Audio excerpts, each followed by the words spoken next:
Welcome back to Mac Talks Football, and what a game of football that was. And these are the game type of games that's why we watch football. That's why we love this game. I mean, Werder Bremen 3, Bayer Leverkusen 3. Bremen getting that equalizer on the last kick, in the last, basically the last kick of the game, and they get that equalizer. I mean, it was really good. And let's be very honest. I mean, Bremen should not have been in this situation. They should not have been able to make a comeback.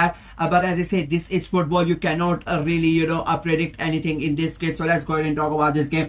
Leverkusen had a really good start to the game. They were in commanding a position in majority of the game. Let's be clear about it. Not only in the first half, I think about 60 to 70% of the game, Leverkusen were in command. They had the more possession. They created more chances. I mean, they got an early lead courtesy of Patrick Schick, a great move, resulting in a goal from Schick, a cutback from the left hand side. Schick scores on an open goal. Nobody basically marking him, and he scores the goal. It becomes 1-0, and Leverkusen takes it, and deservedly so. They started really bright, and then they continue to pile on more pressure on Werder Bremen. They started creating chances.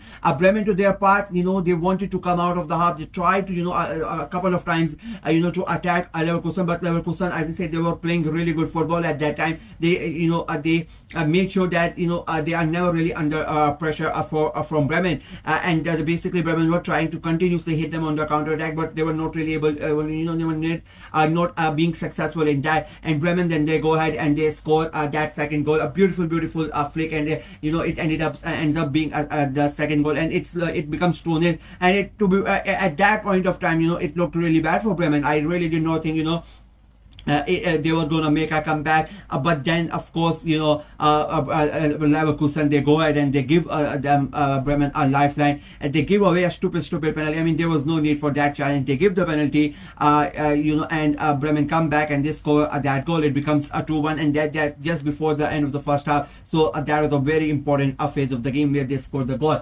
But Leverkusen come back for the second half, and they basically left from where they started. They start attacking them. They start putting them under more pressure, and Ashik scores another one. It becomes basically and they get that penalty, and they lose the player as well. So now they are down to 10 men. Leverkusen are leading a 3-1, and you are thinking now basically it's a simple win for Leverkusen. There is no way that they can screw it up. But again, Leverkusen being Leverkusen, we have seen this so many times from Leverkusen, to be very honest with you. Last season we saw it under Xabi Alonso as well, and now it's a new era for Ten Hag. But if you have watched Ten Hag at Manchester United, you know his teams tend to do this, to be very honest with you. I don't know what happened. They just lost their head after the about 60-65 minutes. It just felt like they were not really in the game.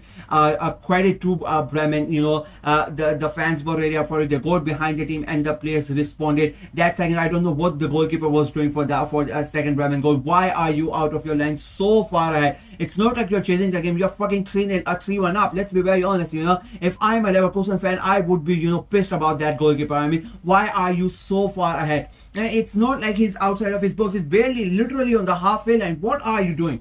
Like, let's be very honest. What are you doing? Yeah. And again, my point is, like, if you are chasing the game, if that's Werder Bremen's keeper, and you're 3-1 down, and you're 10 men, a man behind as well, I completely understand. You want to get, try to get the second goal quickly so you can put pressure on Leverkusen. But you're already leading 3-1. You don't need to do this stupid antics, right?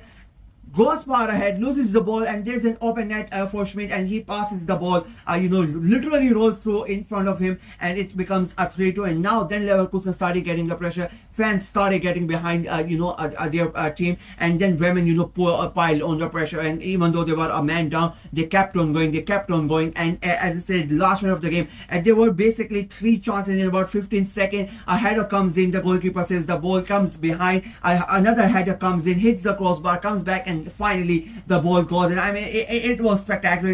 Again, I keep on saying, this is why you love football, right? Moments like this, you cannot really explain it to people who don't understand understand football, who don't like football. I mean, it was, and let's be honest, I'm not even a Bremen fan, and but it was really, really good. Yeah, it ended up a 3-0, and I mean, it was a fair result. I'll be very honest with you. I mean, Bremen were really, really good in that last 30 to 35 minutes. I think the first 10-15 minutes, Leverkusen really dominated.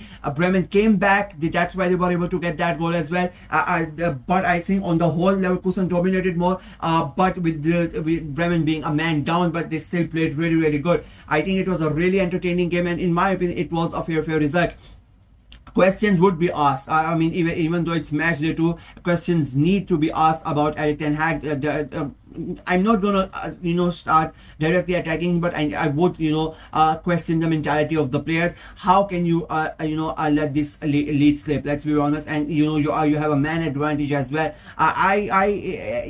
Sometimes I never really understand this. You are 3-1 up, you're cruising, and it just felt like Leverkusen switched off just like that, and they basically let Bremen come back into the game, making those stupid mistakes. That goalkeeping incident, that is going to be talked about by every Leverkusen fan. Is going to talk about that. You are already 2 goals up, and you let that mistake happen, and that gives Bremen the chance. That gives Bremen the confidence, to come back and basically get that confidence to think that we have a chance. We can make a goal with just 1 goal. When you're 3-2 down. And you are the ones who are attacking. You are the ones putting pressure on the opposition. There's only one thing in your mind, 1 good chance, 1 good shot, 1 good header, and we are back in it. We are going to be level. We are going to be level. So that's the mentality that's going on, in the head of the Bremen player when they are continuously attacking. And that is why you saw, as I said, 3 chances in about 15 seconds in the last phase of play, and they ended up scoring because everybody had that instinct on you. We just have to get the ball in the pass over 1 good touch and something like that, and it happened for them. And as much as you can criticize and you should criticize Leverkusen for letting this game get out of their hand, you need to give credit to Werder Bremen, to have the desire, to have the heart, going back. Niklas Stark making that tackle. He could have avoided that tackle, getting sent off with about more than half an hour to play. That tackle could have been avoided, if I'm being very honest with you. It was not really a sure thing that Leverkusen were going to score from there. The keeper could have saved, the striker could have missed. He took a chance, he missed it, he gets sent off. But credit to the rest of the Bremen team, they really did not give up. They still fought toe to toe with Leverkusen, and they forced Leverkusen to make mistakes, and they put pressure on Leverkusen, and they got the result they wanted. They should not have drawn that game. They should have lost that game, but they ended up getting a point out of it. Sorry, a camera just died. I don't know what happened, but as I was saying, I mean, Werder Bremen were really, really good, and they deserved those out at that point. They deserved that draw, and I would say they deserve to win that game after that performance. But getting that draw was very, very important for them. Just before that international breaks, a huge point for them, and a lot of thinking to do for Erik ten Hag and Leverkusen. Nobody really expects them to win the title this year, but as I said in my predictions as well, that it is going to be a tough season for them to even qualify for the Champions League, and the first 2 weeks of their performances have shown that. So yeah, a great game of football, a good result for Bremen, a bad result for Leverkusen. That is it from me. Let me know what you guys thought of the game in the comment section below. Like the video, share it as well, click on the notification bell, and of course subscribe to the channel. Until next time, bye bye.